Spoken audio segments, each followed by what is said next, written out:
Hello, this is RICKY, the mainstream movie guy. Hey guys, welcome to another movie review, and this is Crimson Peak.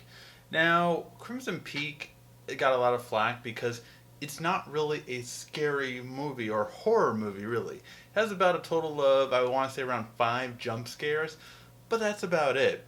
They really should have positioned it to what a lot of people have been saying more of a gothic love story. It has. It's boring. Quite frankly, it's boring. Now, it has some good parts to it. Tom Hiddleston as Thomas Sharp is really good, and you could tell, like, he was trying to do the best he could with the script he had.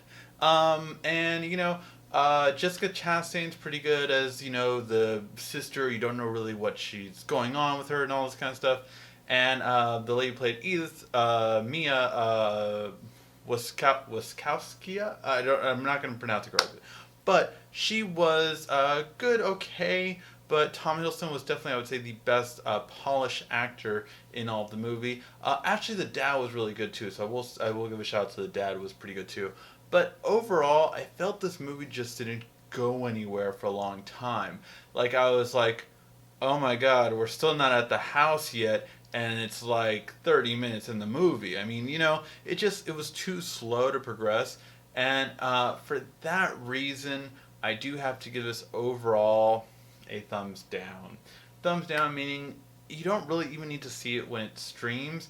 You could, and it wouldn't be such a bad thing, but you don't really need to. It's a movie that you could miss and you no one would care because it's not going to be talked about. It's not going to be really, there are some twists, but you kind of get the sense of them to begin with, and it's just it nothing really happens in the movie, unfortunately, and I think that's his biggest downfall is there's no real getting back from it.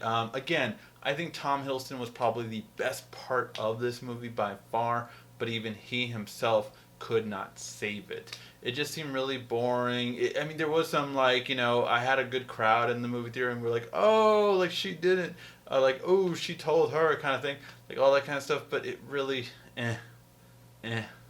And that's the biggest thing is kind of like you could see certain things like okay this is gonna happen, this is gonna happen, very predictable, and just again not a lot happened. So I do give it a thumbs down. Unfortunately, it's just not really worth watching. You could take a chance on it and watch it when streaming, but it's not really worth it in my opinion. All right, hopefully you like this review. This has been RICKY, the mainstream movie guy.